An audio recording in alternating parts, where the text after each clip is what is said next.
Hello once again, and welcome to the finale of Number the Stars. We've got a little bit of a longer video today as we're just going to finish this story off with our ninth part. When we left off in part 8, Anne-Marie was trying to frantically get that packet secretly to Uncle Heinrich. Whatever it is, he desperately needs it. But she was stopped just before she got to the harbor by 4 armed soldiers and 2 attack dogs, and so we pick up there. Anne-Marie's mind raced. She remembered what her mother had said. If anyone stops you, you must pretend to be nothing more than a silly little girl. Anne-Marie stared at the soldiers. She remembered how she had stared at the others, frightened when they had stopped her on the street. But Kirsty hadn't been frightened. Kirsty had been, well, nothing more than a silly little girl, angered because the soldier had touched her hair that afternoon. She had known nothing of danger, and the soldier had been amused by her. Anne-Marie willed herself with all her being to behave as Kirsty would. "Good morning," she said to the soldiers carefully. They looked her up and down in silence. Both dogs were tense and alert. The 2 soldiers who held the leashes wore thick gloves. "What are you doing here?" one of them asked.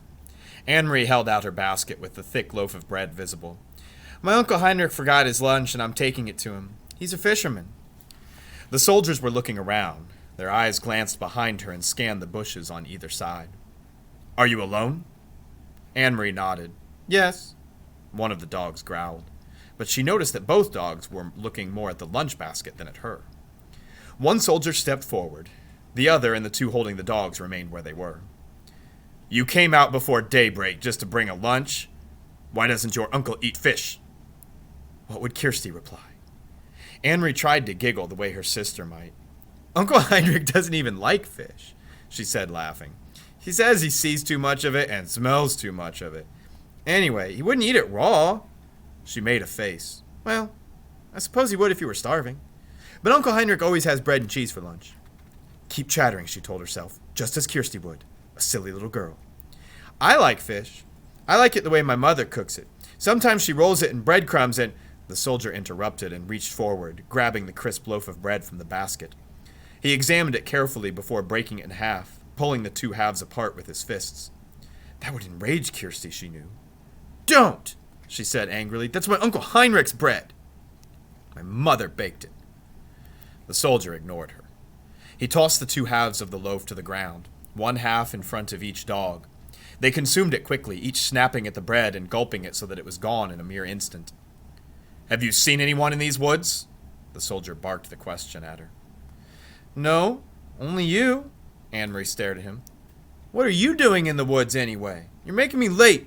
Uncle Heinrich's boat will leave before I get there with his lunch." "Or what's left of his lunch." The soldier picked up the wedge of cheese. He turned it over in his hand. He turned to the 3 behind him and asked them something in their own language.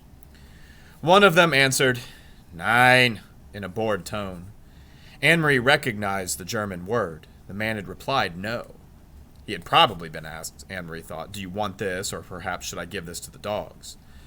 The soldier continued to hold the cheese. He tossed it back and forth between his hands.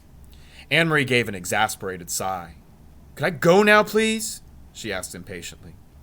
The soldier reached for the apple. He noted its brown spots and made a face of disgust.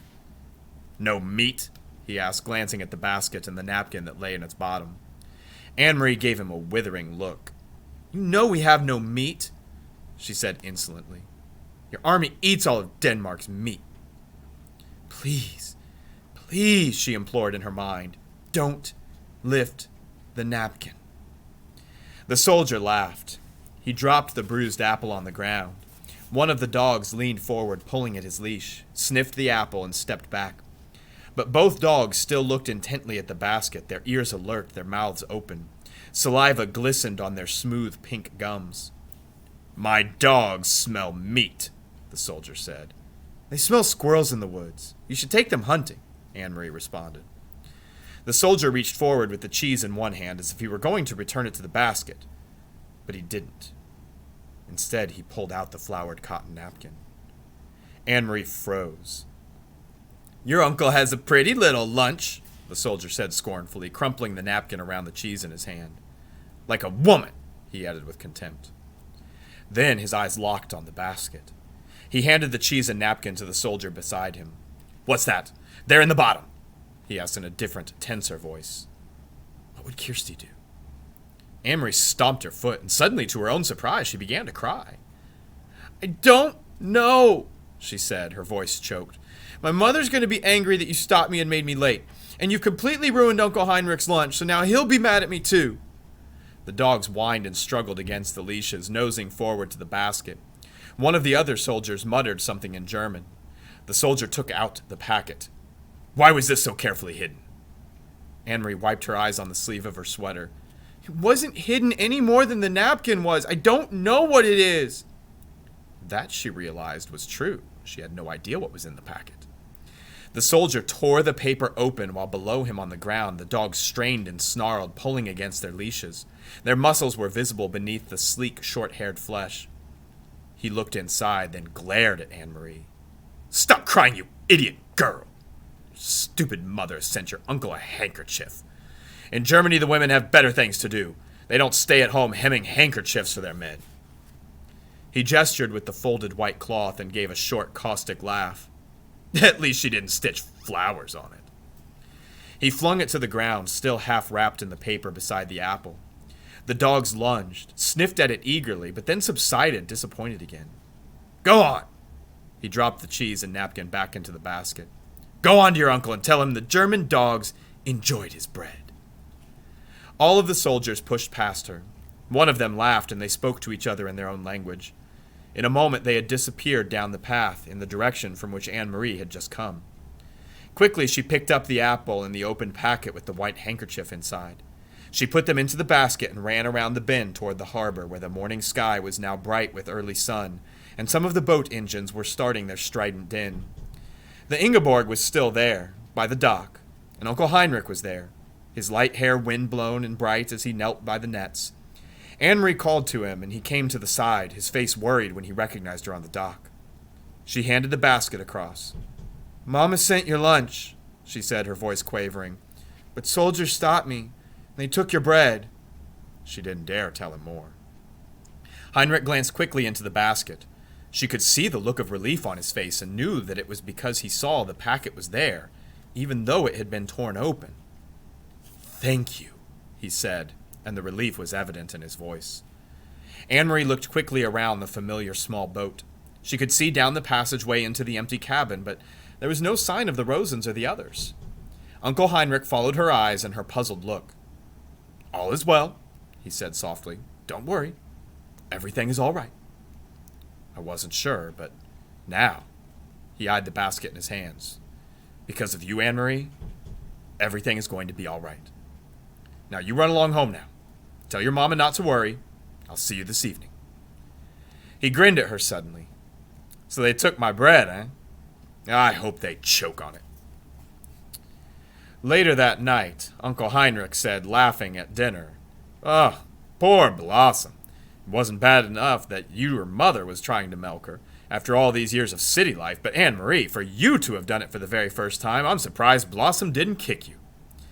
Mama laughed too. She sat in a comfortable chair that Uncle Heinrich had moved from the living room and placed in a corner of the kitchen. Her leg, in a clean white cast to the knee, was on a footstool. Anne-Marie didn't mind their laughing. It had been funny. When she had arrived back at the farmhouse, she had run along the road to avoid the soldiers who might still be in the woods. Now carrying nothing, she was in no danger. Mama and Kirsty were gone, but there was a note hastily written from Mama that the doctor was taking her in his car to the local hospital and they would be back soon. But the noise from Blossom, forgotten, unmilked, uncomfortable in the barn, had sent Anne-Marie warily out with the milking bucket. She had done her best, trying to ignore Blossom's irritated snorts and tossing head, remembering how Uncle Heinrich's hands had worked with a firm, rhythmic pulling motion. And she had milked. I could have done it, Kirsty announced. You only have to pull and the milk comes out. I could do it easily. Anne-Marie rolled her eyes. Ugh, I'd like to see you try, she thought. When is Ellen coming back? Kirsty asked, forgetting the cow after a moment. She said she'd make a dress for my doll. Anne-Marie and I will help you make a dress, Mama told her. Ellen had to go with her parents. Wasn't that a nice surprise that the Rosens came last night to get her? She should have waked me up to say goodbye, Kirsty grumbled, spooning some imaginary food into the painted mouth of the doll she had propped in a chair beside her.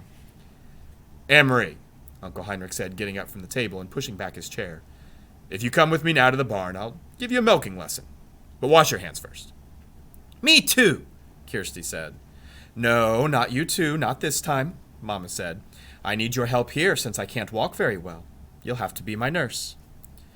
Kirsty hesitated, deciding whether or not to argue. Then she said, I'm going to be a nurse when I grow up, not a cow milker, so I have to stay here and take care of Mama. Followed as usual by the kitten, Anne-Marie walked with Uncle Heinrich to the barn through a fine misty rain that had begun to fall. It seemed to her that Blossom shook her head happily when she saw Heinrich and knew that she would be in good hands again. She sat on the stacked hay and watched while he milked, but her mind was not on the milking. Uncle Heinrich, where are the Rosens and the others? I thought you were taking them to Sweden on your boat, but they weren't there. They were there, he told her, leaning forward against the cow's side. You shouldn't know this. You remember that I told you it was safer not to know. But I'll tell you just a little, because you were so very brave. Uncle Heinrich continued as his hands moved with their sure and practiced motion. Brave? Anne-Marie asked, surprised. No, I wasn't. I was very frightened. You risked your life. But I didn't even think about that. I was only thinking of the Rosens. He interrupted her, smiling. That's all that brave means. Not thinking about the dangers, just thinking about what you must do. Of course you were frightened. I was too today. But you kept your mind on what you had to do, and so did I. Now, let me tell you about the Rosens. Many of the fishermen have built hidden places in their boats. I have two down underneath. I only have to lift the boards in the right place, and there's room to hide a few people. Peter and the others in the Resistance who work with him bring them to me, and to the other fishermen as well. There are people who hide them and help them along the way to Gillileash. Anne-Marie was startled.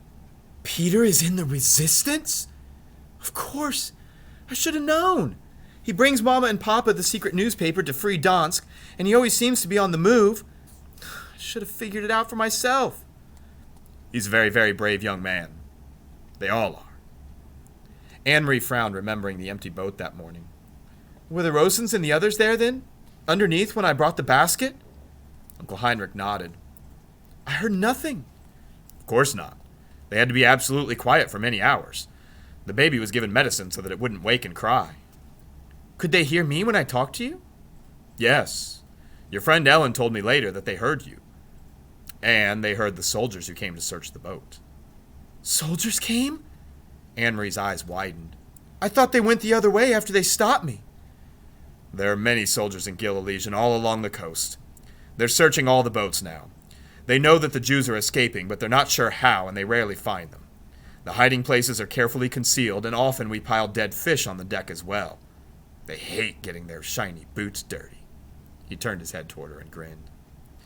Anne-Marie remembered the shiny boots confronting her on the dark path.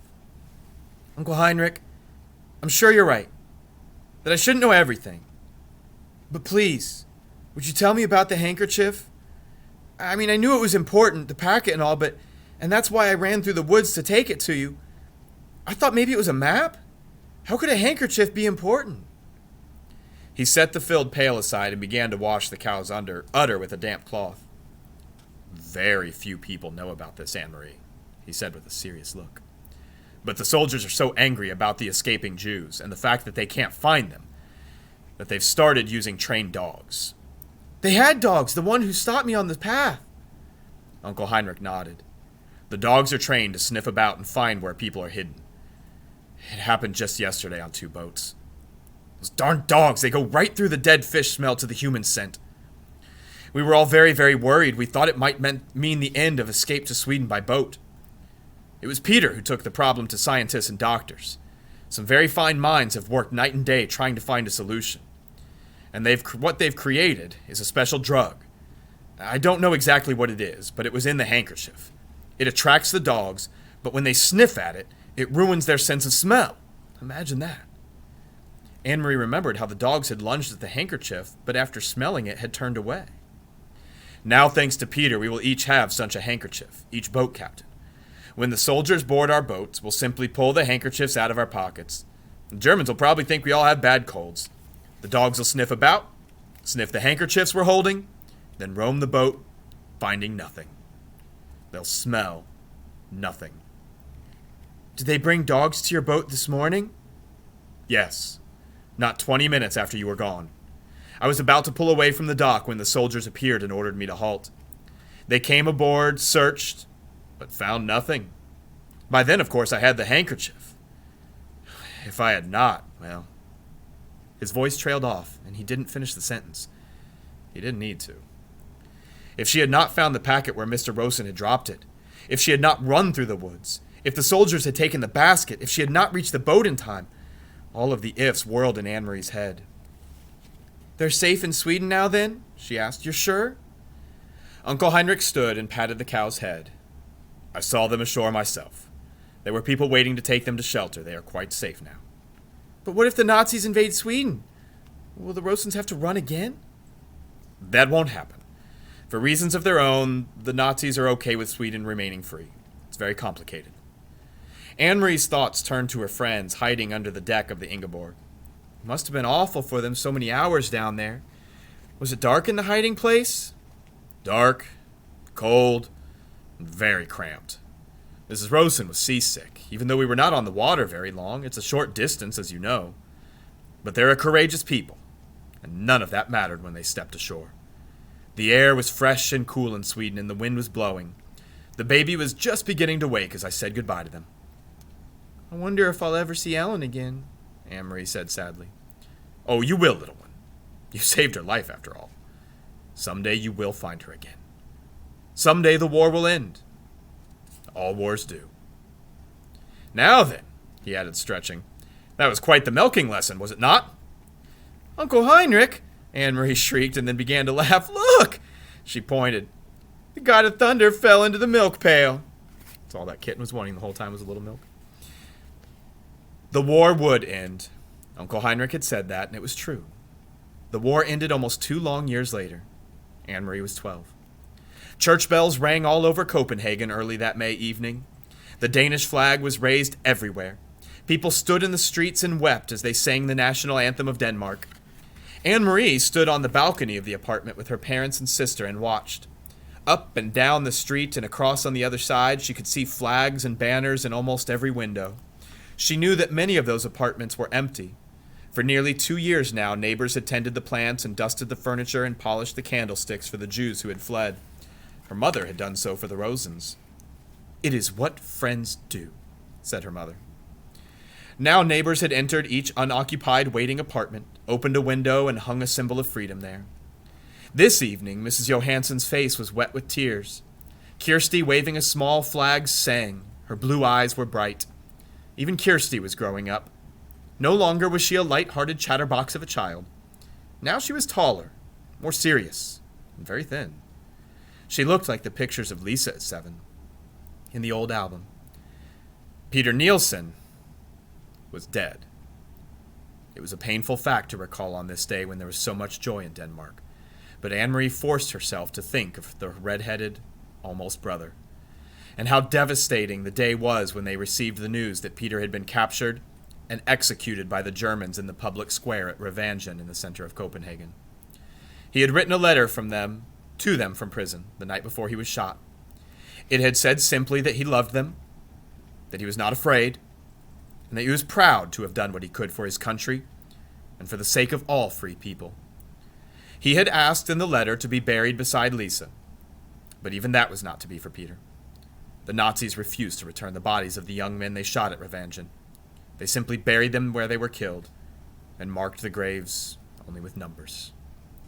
Later, Anne-Marie had gone to the place with her parents, and they had laid flowers there on the bleak, numbered ground. That night, Anne-Marie's parents told her the truth about Lisa's death at the beginning of the war. She was part of the resistance, too, Papa had explained. Part of the group that fought for our country in whatever ways they could. We didn't know, Mama added, and she didn't tell us. Peter told us after she died. Papa, Anne-Marie cried, Mama, they didn't shoot Lisa, did they, the way they did Peter in the public square with all those people watching? She wanted to know it all, but wasn't certain she could bear that knowledge. But Papa shook his head. No. She was with Peter and others in a cellar where they held secret meetings to make plans. Somehow the Nazis found out and they raided the place that evening. They all ran in different ways, trying to escape. Some of them were shot, Mama told her sadly. Peter was shot in the arm. Do you remember that Peter's arm was bandaged and in a sling at Lisa's funeral? He wore a coat over it so that no one would notice, and a hat to hide his red hair. The Nazis were looking for him. Anne-Marie didn't remember. She hadn't really noticed. The whole day had been nothing but a blur of grief. But what about Lisa? If she wasn't shot, what happened? From the military car, they saw her running and simply ran her down. So, the part that you said that she was hit by a car, that part was true?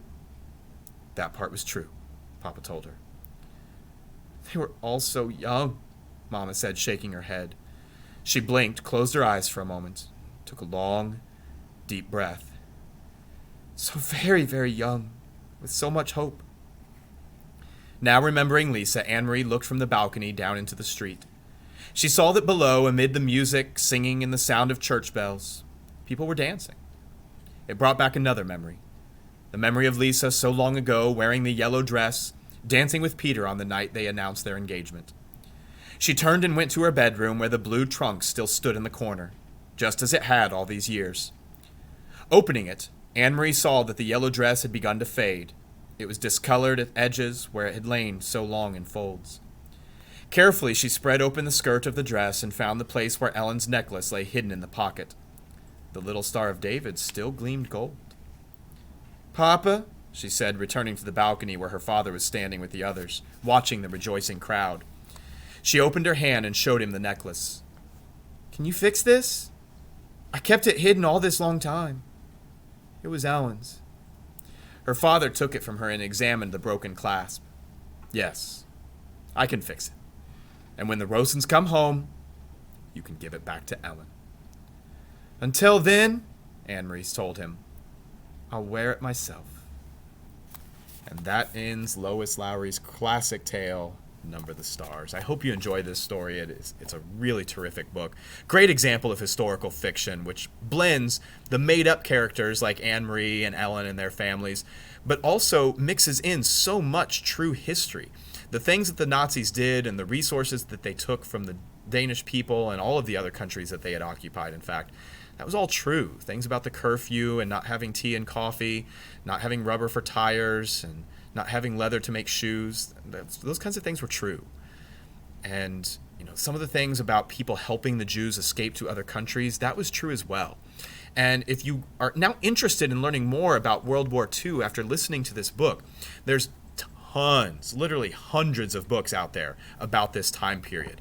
One that I would definitely recommend reading is The Diary of Anne Frank. It tells the story from a first-person perspective of someone that lived it, the story of a girl named Anne, who was hiding from the Nazis with her family. They were Jewish. And so it tells, what her experiences were and how she was feeling as they went through all of that. There are also tons of nonfiction resources that you can find that will teach you about World War II and some of the other people and countries and what kinds of things went on. And there are also, since you're already here on YouTube, probably tens of thousands of videos that you can find about World War II. And if you're in our class and you check out our Canvas page in the reading section and click on Number the Stars, there's a couple of videos already there that you can link to help get you started on your journey learning more about this event. It was a truly awful time in world history, but there were people, real people like Peter and Uncle Heinrich that really did step up and do what they could to help those in need. And that was always nice to see, that even in the darkest of moments, there were people still willing to do what was right.